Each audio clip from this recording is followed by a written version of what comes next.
Olá, olá, 13 de março de 2020, confira as principais notícias desta sexta-feira. Governo federal anuncia medidas para minimizar os impactos do novo coronavírus, entre elas a antecipação do 13º de aposentados e pensionistas. Governador Flávio Dino defende mais ações na área de saúde e da economia. Período chuvoso intenso preocupa autoridades e pessoas que moram em áreas de risco na capital. Em Imperatriz, vendedores do mercado do peixe comemoram boas vendas no período da quaresma. E como hoje é sexta-feira, tem um roteiro da sua diversão no nosso Guia Cultural. Fique ligado na TV Difusora e tenha um bom dia, Maranhão.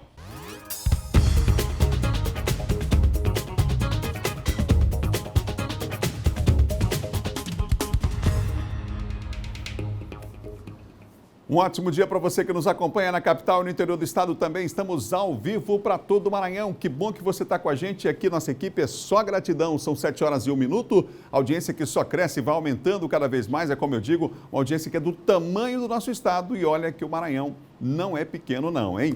Você ligado com a gente, são 7h01. Hoje é sexta-feira, vamos juntos. Daqui a pouco vamos refletir no estúdio sobre várias situações. Há um seminário, inclusive, aqui na capital que vai ser realizado. O título é o Despertar da Consciência. A gente vai falar sobre o assunto com o autor, escritor, o expositor Sebastião Camargo, que vai estar comigo no estúdio falando sobre esse e outros assuntos, inclusive sobre o equilíbrio, a necessidade do equilíbrio, do nosso equilíbrio, como é que a alimentação, por exemplo, influencia nesse processo. Tudo é energia, né, gente? A gente vai falar sobre o assunto daqui a pouco aqui no estúdio do Bom Dia. É só você ficar ligado.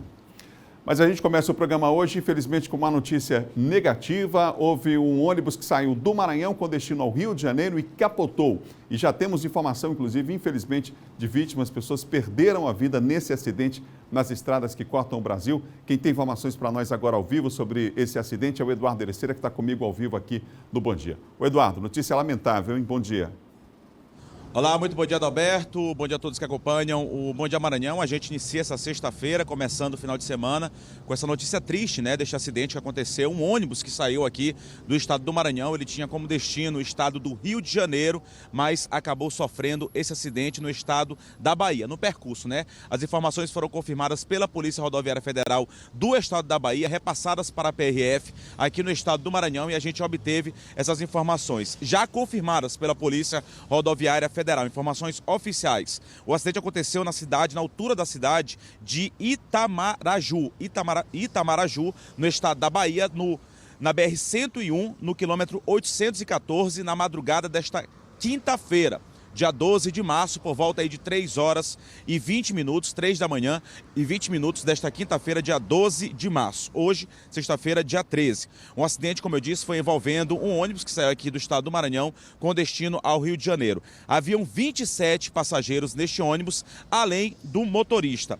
O acidente, segundo informou a Polícia Rodoviária Federal, foi uma saída de pista seguida de capotamento. Um acidente bem grave, o motorista perdeu o controle da direção, acabou saindo da pista e logo em seguida capotando. 25 passageiros foram socorridos, segundo informou a Polícia Rodoviária Federal, e encaminhados para o Hospital Regional de Itamaraju.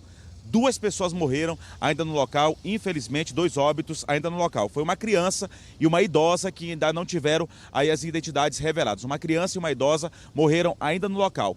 Mas a gente apurou, Adalberto, segundo informações ainda extraoficiais, mas a Polícia Rodoviária Federal deve aí investigar essa situação. Há um áudio de uma suposta passageira que também foi socorrida, levada ao hospital, ela já passa bem. Tiveram muitas pessoas que ficaram feridas inclusive graves, e foram encaminhadas ao hospital ainda com vida.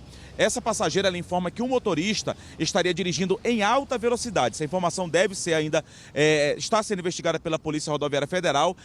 O motorista estaria dirigindo em alta velocidade, inclusive fazendo ultrapassagens perigosas, ultrapassagens indevidas, segundo informou essa passageira que estaria dentro do ônibus. E outras 2 pessoas que foram socorridas e levadas ao hospital também teriam morrido. Essas informações, o que subiria para 4 mortes neste acidente. Essas outras 2 mortes, dessas 2 pessoas que foram socorridas e encaminhadas ao hospital, bem como a informação de que o motorista estaria dirigindo em alta velocidade e fazendo ultrapassagens indevidas, essas informações ainda vão ser checadas, estão sendo investigadas, aí o caso está sendo monitorado pela Polícia Rodoviária Federal. Fato é que 2 mortes já foram confirmadas neste acidente no estado da Bahia, de um ônibus que saiu aqui do estado do Maranhão com destino ao Rio de Janeiro. 2 mortes já estão confirmadas. A gente volta com você, Adalberto. Fato realmente lamentável, Eduardo. Agora a gente vai falar de um outro assunto.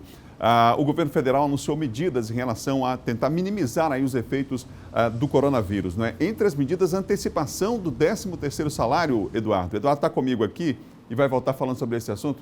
A gente vai voltar com o Eduardo, né? A gente vai voltar com o Eduardo falando sobre esse assunto, porque o salário dos aposentados foi antecipado e a prova de vida de beneficiados do INSS também será suspensa. O Eduardo vai voltar comigo para falar sobre esse assunto daqui a pouco, já já. Olha, usando as redes sociais, o governador Flávio Dino falou sobre medidas realizadas quanto ao enfrentamento ao coronavírus nas áreas de saúde e da economia. A gente tem inclusive aqui a fala do governador, ele usou as redes sociais para falar sobre esse assunto. Segundo ele, algumas medidas precisam ser tomadas em relação ao governo federal e falou um pouco também daquilo que o Estado está fazendo para minimizar os impactos aí do coronavírus. É claro que ainda temos casos suspeitos, mas ainda não confirmados aqui, mas é preciso todo um planejamento, né, em especial numa situação como essa. Vamos ver. Em primeiro lugar, sobre a questão sanitária. Estamos agindo em articulação com o Ministério da Saúde, seguindo as orientações daí emanadas e aguardamos, inclusive, que haja liberação de recursos imediatos, e já demandamos isto, para que haja a ampliação e a melhor preparação das redes estaduais de saúde, sobretudo no que se refere a leitos de UTI, uma vez que nós sabemos que, caso essa pandemia evolua em nosso país, teremos uma sobrecarga sobre este segmento da nossa saúde pública. Ao mesmo tempo, estamos preparando a nossa rede própria, com os meios que nós temos disponíveis, destinando leitos, definindo protocolos, para que, quando houver e se houver a confirmação de casos no Maranhão, nós tenhamos uma atitude imediata, o mais eficiente possível para conter o avanço do coronavírus. Na questão econômica, temos formulado sugestões ao governo federal, chamado a atenção, sobretudo, para a emergência do quadro econômico. Não é possível ficar apenas com esse discurso vazio de reformas de longo prazo, é preciso ação aqui e agora. Temos insistido quanto à necessidade, por exemplo, de compreender que não é o momento de se manter regras, a exemplo do teto de gastos para a saúde pública e para investimentos. Nós precisamos, nesse momento, afastar esse obstáculo para que, num quadro excepcional, nós tenhamos medidas emergenciais de ativação da economia, investimentos públicos e proteção do sistema de saúde. O governador disse ainda que há necessidade que o governo federal abra um diálogo com toda a sociedade e disse ainda que aqui no Maranhão há um esforço no sentido de concentrar recursos nas obras públicas e que medidas fiscais emergenciais devem ser também anunciadas por conta desse impacto aí, claro que é mundial, por conta aí do coronavírus. Daqui a pouco nós vamos voltar a falar sobre esse assunto com o Eduardo Ericeira, sobre as medidas que o governo federal anunciou até agora relacionadas à tentativa, né, de minimizar os impactos do coronavírus. Já já a gente volta a falar sobre esse assunto. E por falar em coronavírus, a Secretaria de Saúde monitora novos casos suspeitos. Uma criança está entre os pacientes. Até então, 13 casos suspeitos do novo coronavírus foram notificados no estado. 8 já foram descartados e outros 5 entraram na lista de suspeitas nesta quinta-feira. Os pacientes deram entrada em 2 hospitais particulares de São Luís. Pessoas, em sua maioria, vindos dos Estados Unidos, da Itália e de Portugal, né? Então, essas pessoas já estão sendo acompanhadas e aguardando o resultado de exame para ver se confirma ou descarta os casos. Então, isso é o nosso dia a dia, né? Continuar o monitoramento, recebendo as notificações e investigando. Esse é o trabalho que tem que ser feito neste momento. Diante do número de casos confirmados no Brasil e as suspeitas aqui no estado, o governo do Maranhão determinou que servidores públicos que apresentarem sintomas de resfriado, gripe ou similares, que mantenham-se em casa até o desaparecimento dos sinais. Essa mesma orientação é válida para estudantes e professores da rede pública estadual. Uma recomendação é uma estratégia para que você reduza, né, as possibilidades de transmissão, quebre as cadeias de transmissão. Porque nós vamos ter a doença mas nós temos que ter algumas providências, algumas condutas para retardar a transmissão para outras pessoas. Nesta quarta-feira, a Organização Mundial da Saúde declarou pandemia de coronavírus. O termo quer dizer que uma epidemia se espalhou por diferentes continentes, com transmissão sustentada de pessoa para pessoa. Mais de 115 países têm casos declarados da infecção. Só que além de toda essa preocupação com o coronavírus, é preciso lembrar que há pelo menos outros 3 vírus de influenza circulando no país. Só no Maranhão, 13 casos de H1N1 foram confirmados nesse ano.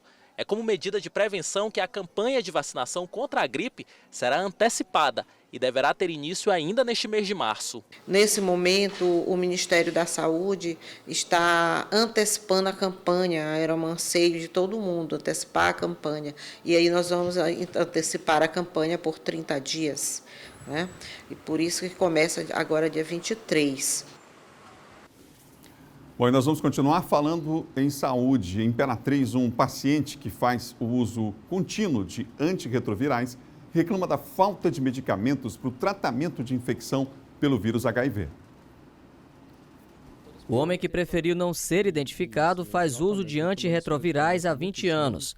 No dia 3 de março, ele saiu da consulta no Complexo de Saúde do Parque do Buriti com a receita para nevirapina e tenofovir mais lamivudina. Hoje está há quase 10 dias sem usar a medicação porque está em falta. Medicamento simples, que é uma sulfa, remédios para diarreia, disse que não tinha também, estava com a diarreia, a doutora passou medicamento para diarreia, disse que também não tinha. A Secretaria Municipal de Saúde informou por meio do programa IST-AIDS que a falta dos 2 medicamentos agora no mês de março tem relação com o aumento na procura no mês de fevereiro.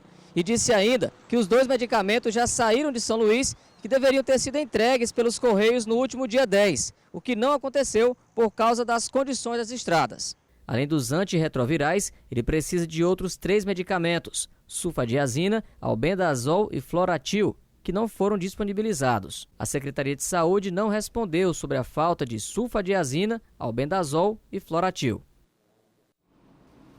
Olha, a intensidade do período chuvoso este ano preocupa as autoridades e as pessoas que moram em área de risco aqui na capital. Vamos ver na reportagem de Ciro Mineiro. Essas 6 casas na segunda travessa Piancó, na Vila Embratel, foram novamente interditadas pela Defesa Civil Municipal. O perigo é essa barreira que ameaça desmoronar. Na última segunda-feira, choveu na área o equivalente a 103 milímetros.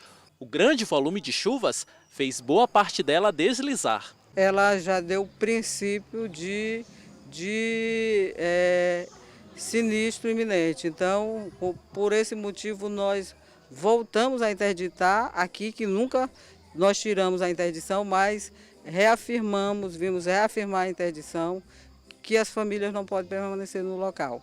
Algumas já saíram, todas elas foram encaminhadas para o habitacional. Se porventura alguém ainda não recebeu, é porque não foi lá fazer o seu devido, levar essa documentação. Essa situação integra o mapeamento da Defesa Civil Municipal, que identificou 60 áreas de alto risco na capital. Há problemas em vários bairros de São Luís, mas a grande maioria se concentra na área Itaquibacanga.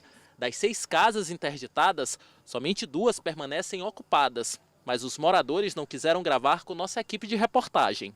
De acordo com a Defesa Civil, uma chuva de média intensidade, não tão forte como foi a da última segunda-feira, é capaz de fazer com que essa barreira desmorone completamente. Lonas de plástico foram colocadas como forma de evitar que novos deslizamentos ocorram. Mas essa medida não resolve o problema, é apenas um paliativo. Colocamos, mas que damos ciência de que não resolve o problema, como por exemplo, agora dia 9, o pluviômetro da localidade registrou 103 milímetros dia 9. Então, aqui está muito encharcado, qualquer chuva de 40 a 50 milímetros, essa barreira pode vir a pico e ceder e pode causar sinistro. Situação bastante complicada, né, gente? São 7 horas e mais 15 minutos, 7h15, você ligado aqui no Bom Dia. Olha, 2 semanas após o navio Stellar Banner encalhar a 100 quilômetros da costa maranhense, empresas contratadas começaram a retirar parte do óleo armazenado no tanque da embarcação. É essa embarcação holandesa que está realizando a retirada das quase 4.000 toneladas de óleo do navio encalhado a 100 quilômetros da costa do Maranhão. A embarcação tem capacidade de transportar 3.000 metros cúbicos.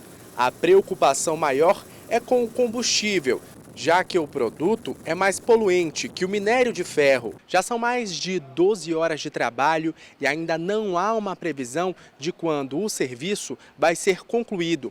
A Marinha estima que a avaria afetou uma área de cerca de 25 metros do casco da embarcação. Somente depois da retirada de toda a carga é que o navio vai ser levado para um estaleiro. O MV Stellar Banner encalhou no dia 28 de fevereiro, quando transportava cerca de 300.000 toneladas de minério de um porto privado em São Luís para a China. De lá para cá, houve um pequeno vazamento de 330 litros de óleo que, segundo o IBAMA, já se dissipou no mar. Uma verdadeira operação de guerra foi montada com a participação de 255 militares para evitar um desastre ambiental. Uma aeronave com radares, drones e 5 rebocadores monitoram a área desde então. Até o ministro do Meio Ambiente, Ricardo Salles, esteve na capital maranhense para avaliar os danos. Até o momento, tanto a Vale quanto a proprietária do navio envidando todos os esforços e atendendo todas as demandas, mas nós seguimos nesse alinhamento para que tudo seja feito da melhor forma possível e com a maior brevidade dentro dos padrões de segurança. 2 investigações foram abertas. Uma delas, a da Capitania dos Portos, ainda tem 90 dias para ser concluída. Já a da Polícia Federal apura se o comandante fez alguma manobra irregular ao passar pelo canal, na Baía de São Marcos. A Marinha considera que o risco de vazamento é pequeno. Mesmo assim, já existe um plano para evitar que o óleo seja derramado no litoral maranhense. No próximo bloco, Silvan Alves atualiza os principais assuntos da área de segurança. E mais, há 30 dias da Semana Santa, vendedores do mercado do peixe comemoram boas vendas na quaresma. São 7 horas e mais 18 minutos, nós voltamos já já.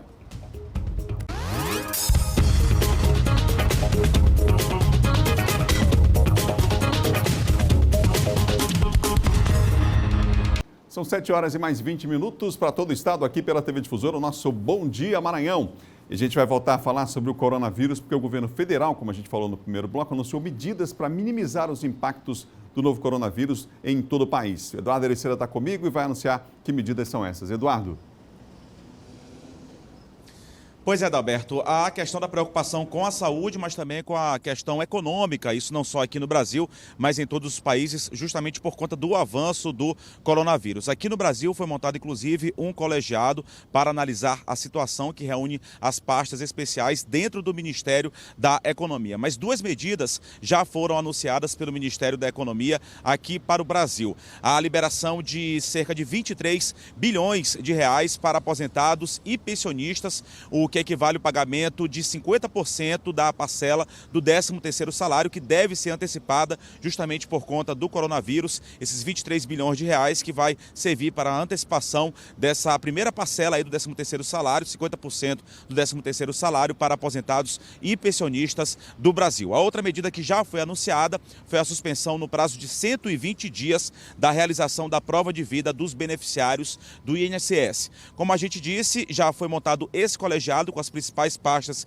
especiais dentro do Ministério da Economia. Eles vão monitorar, vão verificar várias áreas, a situação de várias áreas nesta área econômica brasileira. A questão fiscal, a questão orçamentária, de crédito, gestão pública, questões tributárias, setor produtivo, relação federativa, trabalho e também a previdência. Como eu disse, há preocupação na questão da saúde, mas também na parte econômica. Outras medidas que foram levantadas, que estão sendo analisadas por esse colegiado, colegiado é a questão de propor ao Conselho Nacional, esse conselho que foi montado, esse Conselho Nacional da Previdência Social, a redução do teto dos juros dos empréstimos consignado em favor dos beneficiários, especificamente do INSS, com a ampliação do prazo máximo das operações. Essa medida está sendo analisada por esse conselho. Outra medida que está sendo analisada para tentar frear essa questão do impacto negativo que o coronavírus vem trazendo para a questão econômica é mais uma vez a liberação do FGTS. Essa liberação que teve início ainda no ano passado, em 2019, ela teve início em 2019 e segue até o dia 31 de março. Ela encerraria, pelo menos segundo o governo federal, determinou aí primeiramente que encerraria esse saque do FGTS para quem tem direito, claro, quem tem algum valor no fundo de garantia, aí a liberação de R$ 998, encerraria nesse dia 31 de março, já está previsto, é uma outra medida que está sendo analisada por esse colegiado dentro do Ministério da Economia, que seja prorrogado esse prazo de liberação do FGTS, claro, para quem tem direito, essa liberação que pode chegar até R$ 998, são medidas que também estão sendo analisadas, como eu disse, para diminuir esse impacto negativo que já vem trazendo não só para a saúde em todo o país, aqui no Brasil já chegou também em outros estados, e diminuir também esses impactos negativos na questão econômica. A gente volta com você, Adalberto. Obrigado, Eduardo, pelas informações. O nosso Eduardo Ericeira ao vivo volta daqui a pouco comigo aqui no Bom Dia. São 7 horas e mais 24 minutos, é hora de falar de segurança.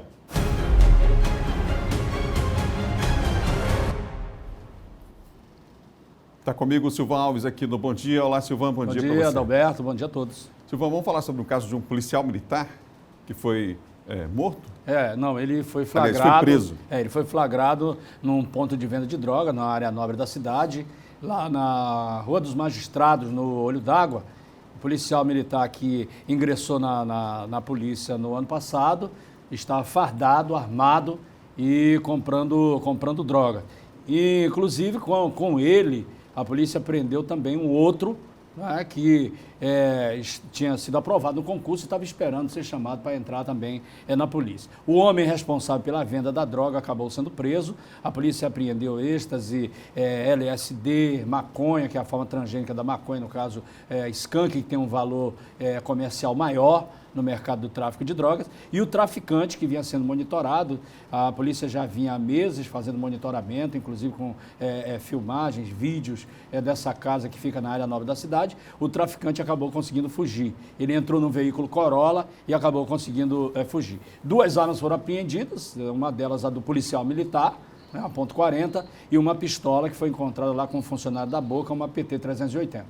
Por falar em armamento, Silvão, uma mulher foi presa na cidade de Santa Inês transportando mais de 1.000 balas de fuzil, Silvão. 5,56, que é uma arma super poderosa. Essa arma ela é geralmente utilizada nesses ataques que são feitos aí nas cidades do interior do Brasil, por esses assaltantes que são denominados de Novo Cangaço. E ela embarcou nesse ônibus da linha Santa Inês-Teresina com 2 malas, que chamou a atenção dos policiais rodoviários federais, de que havia um volume muito grande nessas malas, e eles foram verificar e acabaram encontrando 1.000 munições de fuzil 5,56 e mais 8 carregadores. A polícia acredita que ela estava transportando essas armas e ao encontro dos integrantes de uma quadrilha de assaltantes de banco que deveria atacar, nesse final de semana, cidades do Maranhão ou do Piauí. Olha, importante trabalho, mais uma vez, da polícia nesse sentido, a Polícia Rodoviária Federal também, né, Silvão? Muito boa apreensão feita por eles. Silvão, bom final de semana, hein? Bom final de semana, Adalberto, a você e a todos. Bom dia. Silvão Alves, que apresenta de segunda a sexta, cedinho às 6 da manhã, o Bandeira 2 aqui na TV Difusora. São 7 horas e mais 26 minutos, 7h26, você ligado aqui no Bom Dia. Olha, há um mês da Semana Santa, vendedores do Mercado do Peixe Imperatriz já comemoram as boas vendas nesse período da Quaresma. Vamos ver na reportagem de Luiz Carlos Lima. Com o fim da piracema, época de reprodução das espécies, o mercado do peixe volta a aquecer. Os vendedores de peixe aqui da Beira Rio e do Mercado do Peixe comemoram as boas vendas nesta Quaresma. Daqui até o dia 11 de abril, sábado de Aleluia, o lucro deles é garantido. O ritmo intenso das mãos do tratador de peixe indica que as vendas estão em alta. 50 peixes, 80, 100 por dia é variado. Tem dia que eu chego até 200 peixes. 47 anos trabalhando só com peixe. Seu Nivaldo vive boas perspectivas com as vendas deste período da quaresma. Já deu uma melhoradazinha e a gente tem uma expectativa muito boa, esperando que melhore mais, porque nesse período da quaresma, muitos nossos irmãos católicos não comem carne, a maioria, né? Então muitos deles comem o peixe. A caranha, o tambaqui e o tambacu estão entre as espécies mais consumidas. O quilo da caranha tratada, por exemplo, custa R$10, mas também tem a pescada amarela, a pescada branca, peixe-serra, dentre outras espécies. A Roberta é uma vendedora tradicional de peixe. Ela tem na ponta da língua a receita de um prato delicioso, a caldeirada. Somos a dourada, o filhote, o surubim, a pescada amarela, o tucunaré. São peixes que não têm espinha, mas nós temos, em primeiro lugar, também, que pode fazer a caldeirada, nós temos a caranha, que é muito boa também. Mas, além do pescado, há também outras opções, que são os crustáceos, como a patinha de caranguejo, carne de caranguejo, camarão e lagosta. O consumidor pode ficar à vontade para escolher o que comer nesta quaresma, com a fartura que salta aos olhos. E por falar em pescado, pescadores aqui do estado fizeram um protesto em frente ao Instituto Nacional do Seguro Social na capital maranhense. Eles cobram o pagamento regular do auxílio do seguro-defeso. Os manifestantes iniciaram o protesto às 10 da manhã, bloqueando os dois lados da pista, na Avenida dos Holandeses. Os manifestantes utilizaram faixas e um carro de som para chamar a atenção das pessoas que trafegavam pelo Calhau, na capital São Luís. Houve buzinaço. E associação! Muita gente perdeu a paciência e houve bate-boca. São aqui, neste momento, fora Caio! Fora, Caio! Tire! Os manifestantes, entre pescadores e presidentes de sindicatos, de colônias de pescadores de várias partes do Maranhão.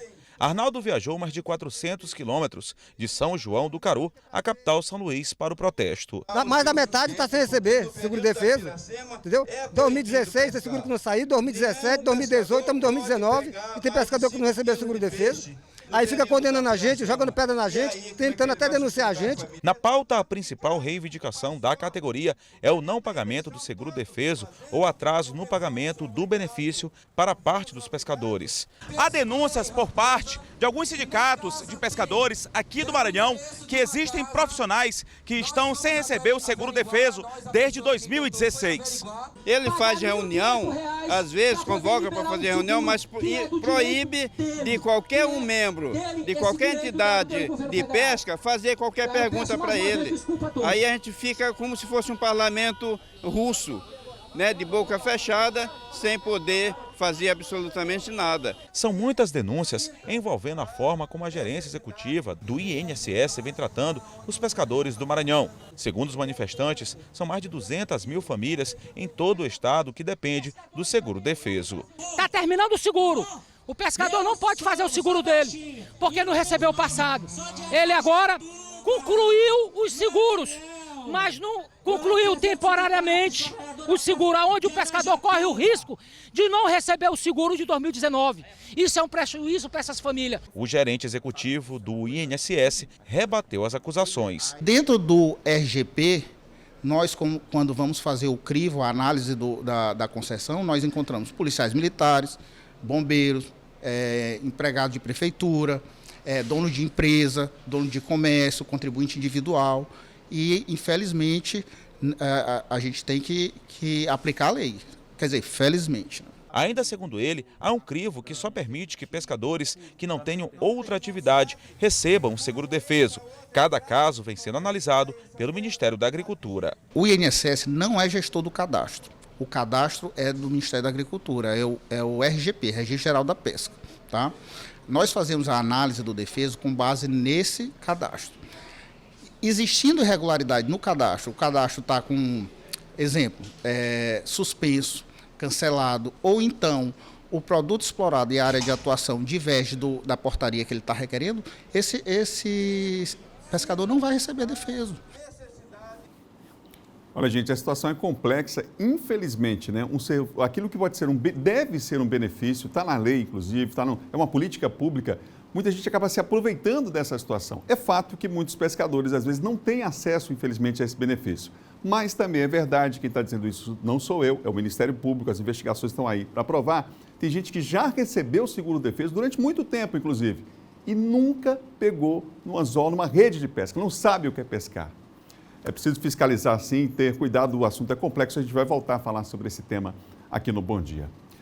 No próximo bloco, em diálogo com o senador Everton, J. Pinto consegue emenda para reformar a concha acústica de São José de Ribamar. E mais, saiba mais sobre a relação entre saúde, alimentação, equilíbrio. A gente vai saber o que o despertar da consciência tem a ver com isso depois do intervalo. São 7h33, o Bom Dia volta já já.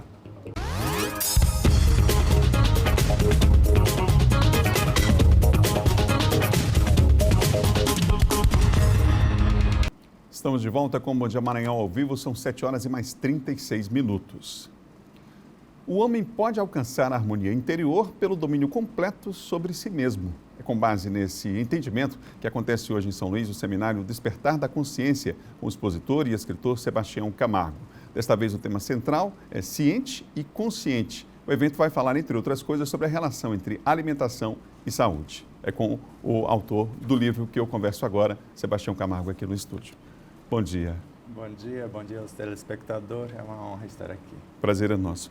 Essa obra, Despertar da Consciência, do Átomo ao Anjo, está agora na sua 9ª edição e ela traz reflexões, quer dizer, o seminário é fruto dessa obra e algumas reflexões que acompanham o homem ao longo do tempo, ao longo da história, que é de onde viemos, para onde vamos e, afinal de contas, qual é a nossa missão aqui. Há, de fato, uma relação entre esse despertar da consciência e esse buscar as respostas para essas perguntas? Com certeza, desde o Egito, Hermes Trismegisto já dizia: conhece-te a ti mesmo e conhecerás a verdade. Mais tarde, Jesus veio nos trazer: conhece a verdade e se tornará livre. Então, enquanto o homem não conhecer a si mesmo e assumir o comando da própria vida, ser o gestor da sua própria realidade, com total autonomia no seu pensar, no seu sentir, no falar e no agir, e principalmente na alimentação, que é crucial, conforme já dizia o pai da medicina, né? Que seu alimento seja seu medicamento. Um dos pilares desse livro também é o fato de que tudo aquilo que é obra da criação vive, né? E a partir desse entendimento, o que é possível levar como ensinamento para a alimentação? Tudo é vivo e tudo tem uma vibração, né, definida, conforme também o advento da física quântica comprova isto. Então, se eu entrar numa cozinha de mau humor, por exemplo, eu já coloco tudo a perder. E o que mais importa na alimentação, além do lidar com o alimento, estando, né, mais ou menos em equilíbrio, pelo menos se tentar isso com uma boa música, com a leitura, com a oração, com a reflexão, é saber que o alimento, além de ser um ser vivo, o que mais importa na hora da refeição é como eu estou psiquicamente. Se eu não estou bem, melhor seria eu não comer, ou nem passar perto de uma cozinha. Em Três Lagoas nós temos um casal de advogados, amigos, que tem uma pizzaria. Se o pizzaiolo chegar meio fora do prumo, ele não entra. Ele próprio vai para a cozinha, a esposa também, mas não entra na cozinha. Ele compra individualmente ou pessoalmente todos os alimentos, né, como se fosse um relacionamento. Precisa pintar um clima entre ele e o alimento para ele levar para a sua cozinha. E se você não sabe comer pizza, porque ele fala que pizza não é para encher barriga, ele senta à mesa e vai te ensinar como saborear uma boa pizza. Esse tempo para degustação, esse tempo para perceber o alimento como importante, né, para o seu equilíbrio. A gente vive uma correria tão grande, né, absurda, e que às vezes é difícil até, por exemplo, as famílias se reunirem hoje, como antigamente, no momento da ceia, né? E esse momento, então, de degustar esses alimentos, é um momento realmente especial? Por quê? Muito especial. Nós colocamos no livro, né, no capítulo 10º, que antes de você triturar o alimento em si, pare um pouquinho e perceba que diante de você está Deus, porque é uma expressão de Deus. Ali está a manifestação do seu amor.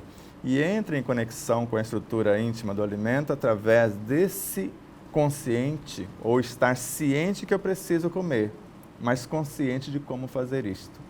Porque o ato da mastigação, que a maioria às vezes não valoriza, tem mais de 35 milhões de pequenas glândulas na intimidade da boca. E o alimento, se é vibração, se é energia, dependendo da harmonia que eu tenho no pensar, no sentir, a gratidão pelo alimento, a alegria de recebê-lo, a esperança que ele não falte, isso já pode aumentar a potência do sistema imunológico e também a potência nutritiva e terapêutica do alimento em mais de 300 mil vezes, segundo a ciência médica. Eu tenho uma vivência, não só a prática e o estudo, mas uma vivência pessoal em relação a essa questão da saúde, uma história de superação, inclusive, de um problema pessoal na área da saúde. E como é o que esse problema trouxe de aprendizado nessa relação, por exemplo, com a alimentação? Na primeira situação que ocorreu, que foram mais de 14 processos, eu já tive 2 meses de vida. E eu percebi, a partir da informação de Hipócrates, que o alimento seria a minha saída, porque medicamento, com todo respeito aos donos de laboratório, à ciência médica, medicamento nenhum cura coisa alguma. Alivia, estimula, bloqueia, mas não é o medicamento o protagonista da cura em si, mas sim a mudança, a tomada de consciência do próprio indivíduo. E pela alimentação e pela postura no pensar, no sentir, falar e agir, há mais de 22 anos eu não tomo remédio de espécie alguma e já passamos por vários processos cancerígenos. E o último, como já ouvi com o Dr. Lair Ribeiro, que é uma sumidade em nutrologia e cardiologista, que doutorou-se em Harvard, etc., fala que vesícula não se opera. E na época a minha estava num processo cancerígeno avançado, porque ela infeccionou inteirinha, enrugou, como eles falam, o efeito maracujá, e eu consegui desinfeccioná-la, transformar aquela pedra enorme em vários cálculos, expelir já mais de 80% e já falta apenas uns 10% para reconstruir. Tudo com o poder dos alimentos, porque a maçã é um dos alimentos fantásticos para nos ajudar a dissolver as pedras, o limão. Então, através da alimentação, se eu sei, a saúde sim entra pela boca se eu souber comer. Essa preocupação é muito grande. A Sociedade de Cardiologia, por exemplo, tem lançado pesquisas mostrando que crianças, cada vez mais cedo, né, em realidade, estão tendo problemas sérios, cardiológicos, inclusive, por conta da má alimentação. E aí entra o exemplo dos pais também, né? A nossa geladeira, a nossa cozinha, fala muito de quem somos? Com certeza, e quando você fala de criança, hoje você vê depressão, ideias suicidas, se não, às vezes, o fato acontecendo com crianças. E a base fundamental é a alimentação. Porque hoje, dependendo do alimento que você traz, vamos colocar em pauta o açúcar, por exemplo. Você tem no açúcar refinado o cal virgem, que você pode colocá-lo para matar esses escaramujos, esses caracóis que atacam as nossas hortaliças, etc. Você põe como se fosse algo que queima. Aí você tem arsênio, que você sabe que a gente usava isso na roça para matar formiga, ácido sulfúrico, soda cáustica e vários outros químicos no açúcar. Então, se o corpo entende que você quer matá-lo, porque se você pega um leite, que in natura é uma coisa, você leva ele a 75 graus, sendo que um dos mais potentes elementos no reino vegetal, com a maior quantidade de fitonutrientes que conhecemos, é a fruta noni. Acima de 64 graus, ele perde tudo, morre todos os fitonutrientes. Agora, o leite vai a 75 graus e depois retorna a 9 graus. Baixou da temperatura normal, começa a morrer também. E para aguentar 3 dias, tem formol, água oxigenada e soda cáustica. Para aguentar 3 dias. Para aguentar 9 dias, será que só tem esses 3 elementos? Já dá para aguentar imaginar. 6 meses. Será que o que as nossas crianças estão rejeitando não é esse excesso de tóxicos?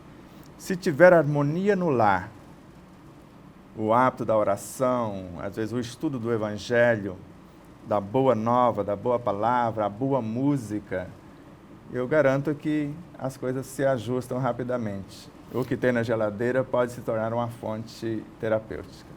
Bom, quero lembrar que esse evento, o Seminário Despertar na Consciência, do Átomo ao Anjo, é o livro, e o seminário acontece hoje aqui em São Luís, começa às 2 horas da tarde, amanhã haverá, inclusive, durante a tarde de hoje haverá essa atividade, Amanhã pela manhã haverá uma atividade prática, inclusive com a montagem lá de uma cozinha, né, que é a parte prática. Exato. E as pessoas interessadas podem fazer a inscrição no local. O seminário vai ser realizado no Centro Espírita Poço de Jacó, que fica no bairro do Anil, Avenida Edson Brandão, número 500. Eu conversei aqui com o Sebastião Camargo, que veio a São Luís para este seminário. Muito obrigado pela entrevista. A nossa gratidão. E se você quiser estudar conosco, será uma honra recebê-lo. Hoje será o que nós chamamos de ciente. Eu tomo ciência do que necessito. E amanhã, consciente, saber como fazer, principalmente na hora da alimentação, da confecção e de como se postar a postura na hora da alimentação em si. Muito obrigado. Grande abraço. Uma ordem de serviço assinada ontem autoriza o início das obras para a construção de uma praça no conjunto Vila Bangu, no bairro da Camboa, aqui na capital. Por anos, os moradores do bairro da Camboa conviveram com problemas sérios na Vila Bangu. Com drenagem, a chuva, olha, eu moro aqui há 57 anos, nasci aqui no bairro, nunca veio ninguém ajeitar essa nossa praça, quando vem faz só uma maquiagem. Mas é enchente mesmo, e o esgoto mesmo, a praça aí ficava cheia todo tempo, agora vai ser uma melhora para nós. A praça, que durante muito tempo foi motivo de reclamações, vai ser reformada. A ordem de serviço foi assinada pela Prefeitura e a obra já começou. A gente vai aprofundar as galerias e vamos limpar as outras galerias. Na parte da praça em si, ela vai ter equipamentos para esporte, tanto para a melhor idade quanto para a turma mais nova. Vai ter brinquedos infantis, a gente vai melhorar absurdamente a parte de iluminação pública e a parte de jardinagem. Esta é a 10ª praça a ser reformada no cronograma do programa São Luís em Obras. Além da praça, as ruas do bairro também estão incluídas no trabalho. O prazo para a recuperação e entrega da obra é de 60 dias. O programa São Luís em Obras, ele tem levado ações para vários pontos da cidade. Posso dizer que em todas as áreas da cidade, hoje nós já temos alguma ação da Prefeitura acontecendo. São 7 horas e mais 47 minutos. Você ligado aqui no Bom Dia Maranhão, agora é hora de falar de política.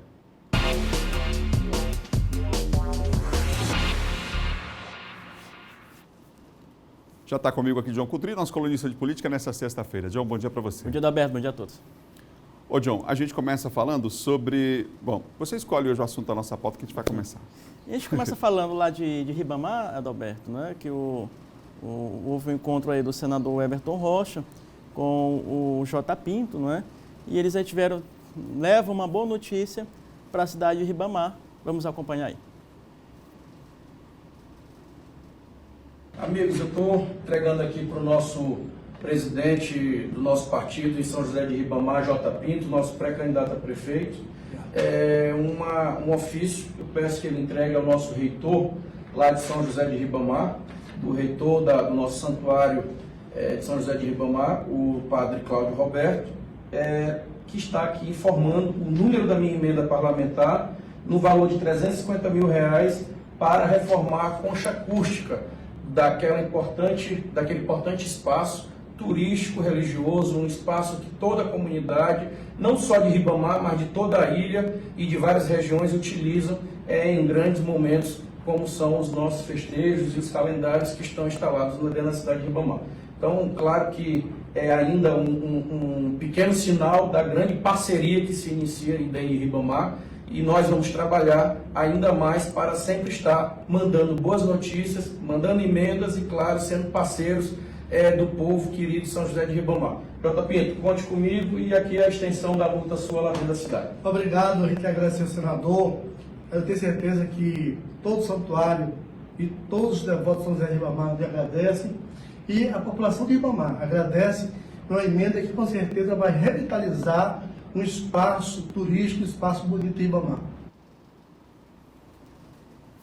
Boa notícia, então, aos moradores de Ribamar, enfim, não só os de lá, né, porque ali é um polo, na verdade, né, o turismo religioso cresce muito no Brasil e aqui no Maranhão a gente tem ali aquela estrutura, aquela área lá que vai sofrer uma intervenção bem significativa a partir desses recursos, né, John? É isso, Roberto, é isso. Bom, vamos seguir em frente e falar agora do ato, aquele ato que estava previsto agora para o fim de semana, né, puxado inclusive pelo próprio presidente Jair Bolsonaro, foi cancelado, John? Foi cancelado. É importante lembrar, Roberto, que no começo o presidente achava que o coronavírus, né, não era algo aí tão preocupante, né? Ele disse que precisa fazer alarme e tal, mas ontem, quando o ministro dele, da comunicação, né, um auxiliar dele, foi confirmado, né, com coronavírus. Ele acabou mudando de ideia. Tanto que ontem na live, que ele sempre faz às quintas-feiras, já estava com máscara, né? Então já tomando todas as precauções. E por conta disso, ele pediu ontem também nessa live o adiamento desse movimento que aconteceria no domingo, dia 15 de março. O que aconteceria? Na verdade, seria para pressionar o Congresso, né, Câmara, Senado, no sentido de aprovar as reformas. Isso é a versão do presidente Bolsonaro. Outros já avaliam que seria uma forma aí de pedir o fechamento do Congresso, né, e esses movimentos seriam encampados nas ruas e também pelo Avança. E eles ontem já anunciaram nas redes sociais o cancelamento. O presidente Jair Bolsonaro disse, Adalberto, que daqui a 2 meses, né, quando a poeira baixar, aí esses movimentos podem, portanto, aí, voltar. A esquerda também marcou um movimento nas ruas de todo o Brasil para o dia 18. Também já está avaliando, né, esses partidos de esquerda, esses movimentos de esquerda. É uma atitude sensata do presidente Jair Bolsonaro e de todos neste momento, porque seria uma grande aglomeração no país todo, ou seja, várias pessoas iriam às ruas, claro, e este não é o momento para isso, quando, né, nós temos aí todos os cuidados, né, sendo feitos pelos médicos, pelas autoridades do país de saúde, pedindo que as pessoas não fiquem em grandes aglomerações e tomem cuidado. Então esse movimento fica para depois e é importante que todos conseguiram, né, entender que o país neste momento precisa das atenções voltadas para a saúde, uma união de esforços que possa, portanto, resolver essa situação. A política deixa para depois, essas questões de movimentos deixa para depois. É hora do Brasil se preparar, o presidente se preparar, porque até agora, Adalberto, ainda não foi, né, tirando o ministro da Saúde, mas até agora não há um plano, né, do país, não foi apresentado nenhum plano no sentido aí de caso haja aí um alastramento, né, no país, como seria a reação. Então o governo precisa, portanto, se organizar, precisa voltar todas as atenções no sentido de aí organizar, preparar toda a estrutura para qualquer tipo aí de surto de coronavírus no país. O John, a Executiva Nacional do Partido dos Trabalhadores definiu a situação do diretório estadual e também o diretório aqui da capital? Até que enfim, Adalberto, em setembro foi as eleições do PED, em setembro, e só agora foi definido o resultado, confirmado o resultado, na verdade. Ontem a Executiva Nacional, nós temos aí a Gleisi Hoffmann, né, com o vereador Honorato e o Francimar, eles decidiram o seguinte: na questão do Diretório Municipal de São Luís, o vereador Honorato foi confirmado presidente do Diretório Municipal de São Luís pelos próximos 4 anos. Na questão do Diretório Estadual, eles pacificaram, fizeram o seguinte: 2 anos para Augusto Lobato, que já está aí, já é o presidente do partido, e 2 anos para o Francimar Melo, ou seja, dividiram aí os 4 anos no sentido de pacificar, acabar aí com a confusão. Aqui na foto o vereador, o Lula. O vereador Honorato, o ex-presidente Lula e o Francimar Melo, que assumirá o partido daqui a 2 anos depois do Augusto Lobato. O Honorato, presidente do partido aqui em São Luís. Os cargos do diretório estadual também serão divididos aí entre o Francimar Melo e o Augusto Lobato. Depois dessa confusão toda, você lembra que nós trazemos aqui, né, Adalberto? Aquela confusão que até morto votou, é o PT de sempre, né? O PT de sempre, mas até que enfim conseguiram, portanto, se organizar. Qual é o próximo passo agora? O próximo passo agora do confirmado Honorato é decidir os rumos das eleições de São Luís. Como o PT se comportará? Candidatura própria, apoiará outro candidato. Nós temos 3 nomes no PT hoje, 3 pré-candidatos. Honorato, né? Mas o candidato dele mesmo deve ser o Laurence Melo, da MOB, secretário Laurence Melo, da MOB. Temos a Criciele e o próprio Zé Inácio. Okay. Então, são os 3 nomes aí do PT. Eles vão definir isso agora. Obrigado, John. Bom final de semana. Até segunda, Adalberto. John Coutrinho, nosso colunista de política aqui do Bom Dia. Lembrando que amanhã tem resenha cedinho aqui na TV Difusora, tá bom? São 7 horas e mais 54 minutos. Os candidatos da lista de espera do programa Universidade para Todos devem comparecer a partir de hoje às instituições onde concorrem a uma vaga, hein? Quem tem os detalhes agora para nós é Eduardo Ericeiro. O prazo vai até segunda-feira, não é isso, Eduardo? Pois é, Adalberto, tem que confirmar as informações, né? O resultado saiu ontem da lista de espera, dia 12 de março, e a partir de hoje, sexta-feira 13, até a próxima segunda-feira, dia 16, de 13 a 16, eles devem comparecer às instituições em que foram selecionados. Os candidatos devem ficar atentos à divulgação das informações, eles devem comparecer no local, nas instituições de ensino e nos horários que foram aí pré-agendados. Os candidatos devem obter essas informações para comparecerem às universidades, essas faculdades em que eles foram selecionados, para a comprovação das informações que foram repassadas previamente no ato de inscrição na lista de espera. A gente lembra que o programa, o ProUni, que é o Programa Universidade para Todos, ele oferta aí bolsas integrais e também bolsas parciais. Pagamento de 100% e 50% da mensalidade, 100% para aquelas famílias que foram identificadas com renda mensal de até um salário mínimo e meio. Quem tem a renda mensal familiar de até um salário mínimo e meio tem 100% pagamento de 100%, pagamento integral da mensalidade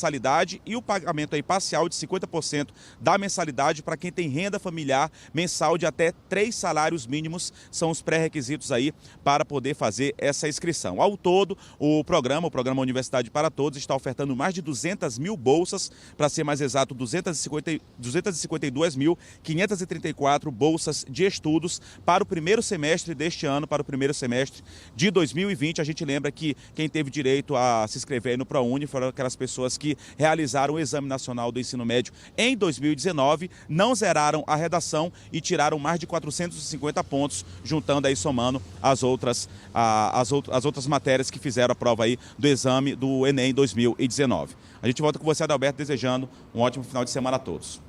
Bom final de semana, Eduardo. Olha, vem aí Alexandre Pimenta agora e o roteiro da sua diversão no fim de semana é o nosso Guia Cultural chegando. Olá, o final de semana tá batendo na porta e eu trouxe as dicas para você curtir.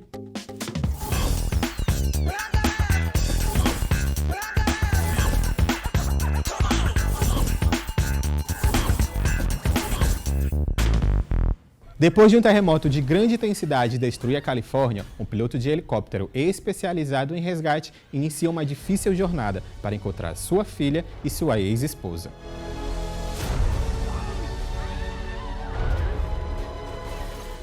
No filme A Maldição do Espelho, o fantasma da Rainha de Espada quer saciar sua sede com o sangue dos alunos de um internato que fica numa mansão antiga.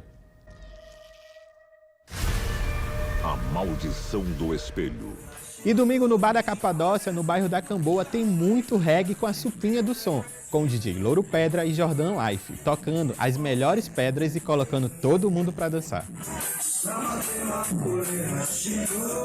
O Centro de Cultura Popular Domingos Vieira Filho abre a mostra 3Rs, em comemoração ao mês da mulher. O público pode visitar a exposição até o dia 11 de abril no espaço Casa Festa, de terça a sábado, de 9 às 18 horas, e no domingo, de 9 a 1h30. São pinturas e esculturas criadas a partir de materiais reciclados. A proposta das artistas é transformar lixo em arte, sensibilizar e educar pessoas para o cuidado com o meio ambiente e com a saúde. Essas foram as dicas de hoje. Eu vou ficando por aqui e até semana que vem.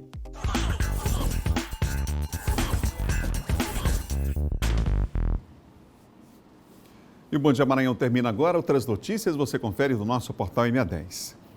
Na segunda a gente se encontra mais uma vez e para encerrar hoje, para inspirar você para ter um bom final de semana, imagens da Vida Beira-Mar. É claro que o sol não apareceu ainda, está meio tímido, o tempo nublado, mas vale a imagem, aí está a Avenida Beira-Mar aqui na capital maranhense. É com essa imagem que a gente encerra o Bom Dia de hoje, com imagens da capital de todo o estado. Para você, um ótimo dia, tchau, tchau, bom final de semana.